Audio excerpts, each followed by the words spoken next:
Hi friends, நீங்களாம் நல்லா இருக்கீங்க நம்புகிறேன். இப்போ தான் வந்து பராசக்தி படத்தை பார்த்துட்டு வந்திருக்கேன்.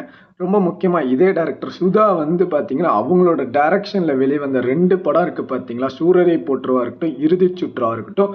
அந்த அளவுக்கு இந்த படம் வந்து இம்பேக்ட் கொடுத்துருக்கான்னு கேட்டிங்கன்னா கேள்விக்குறியாக தான் இருந்துட்டு இருக்கு. அதுலேயும் வந்து பராசக்தி படத்தோட மைய கதையே வந்து பார்த்தீங்கன்னா, இந்தி எதிர்ப்பு போராட்டம் தமிழ்நாட்டில் நடந்தது பார்த்தீங்களா, மிகப்பெரிய அளவுக்கு உண்மையாக வந்து நடந்த ஒரு விஷயத்தை பேஸ் பண்ணி தான் வந்து ஒரு பீடியாடிக் ஃபிலிமா வந்து தான் இந்த பராசக்தி எடுத்திருக்காங்க. இந்த ரோல் வந்து ஜஸ்டிஃபை பண்ணியிருக்காங்களான்னு கேட்டிங்கன்னா, சிவகார்த்திகேயனோட ஆக்டிங் வந்து வேற லெவலில் இருந்துட்டு இருக்கு. ரவி மோகனோட ஆக்டிங் வந்து ஒரு மிகப்பெரிய அளவுக்கு வில்லனா வந்து இந்த படத்தில் ப்ரொஜெக்ட் பண்ணி காட்டியிருக்காங்க. ரொம்பவே வந்து பார்த்தீங்கன்னா, இந்த படத்தை எடுத்த டைரக்டர் வந்து பார்த்தீங்கன்னா, நிறைய இடத்துல வந்து ஃப்ளாஸ் இருந்துட்டு இருக்கு. ஸ்டார்டிங்லேயே வந்து பார்த்தீங்கன்னா, ஒரு ட்ரெயினை எரிக்கிறாங்க. எதனால எரிக்கிறாங்க, என்ன காரணம் அப்படிங்கிறதே வந்து சொல்லல. மேற்கொண்டு வந்து பார்த்தீங்கன்னா, இந்தி எதிர்ப்பு போராட்டம் அப்படிங்கிறத வந்து காட்டியிருக்காங்க. அது எதனால உருவாச்சு, எப்படி உருவானாங்க அப்படிங்கிற ஒரு விஷயமே வந்து காட்டல. மோரோவர் வந்து பார்த்தீங்கன்னா, ஒரு பாட்டியம்மா வந்து பார்த்தீங்கன்னா, தன்னோட பேரனுக்கு மணி ஆர்டர் போடுறதுக்காக வந்து பார்த்தீங்கன்னா, தபால் நிலையத்துக்கு போறாங்க. அந்த இடத்துல ஃபார்ம் ஃபில் பண்ணையில வந்து பார்த்தீங்கன்னா, ஹிந்தியில தான் அந்த ஃபார்ம் இருந்துட்டு இருக்கு. மேற்கொண்டு இங்கிலீஷ்ல கூட அந்த ஃபார்ம் இல்ல.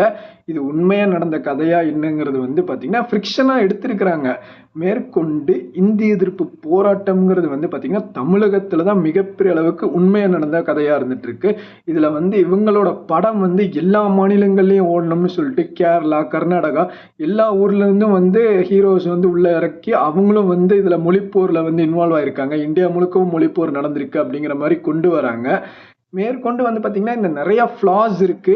ப்ளஸ் வந்து பார்த்தீங்கன்னா, கன்வே பண்ண விஷயம் வந்து உண்மையா டெலிவரி ஆயிருக்கான்னு கேட்டிங்கன்னா, லாஸ்ட்ல வந்து பார்த்தீங்கன்னா, ஹீரோயின் வந்து ஒரு ஸ்பீச் குடுப்பாங்க. அதெல்லாமே வந்து கூஸ் பம்ப்ஸா இருந்திருக்கான்னு கேட்டிங்கன்னா, அது மாரி ஒண்ணுமே இல்ல. எப்படா படம் முடியும்? ஏன்னா வந்து ஃபர்ஸ்ட் ஹாஃபே வந்து பார்த்தீங்கன்னா, ரொம்பவே ஜவ்வு மாரி வந்து எப்படா இது படம் முடியுங்கிற மாரி தான் வந்து ஃபர்ஸ்ட் ஹாஃப் இருந்துச்சு.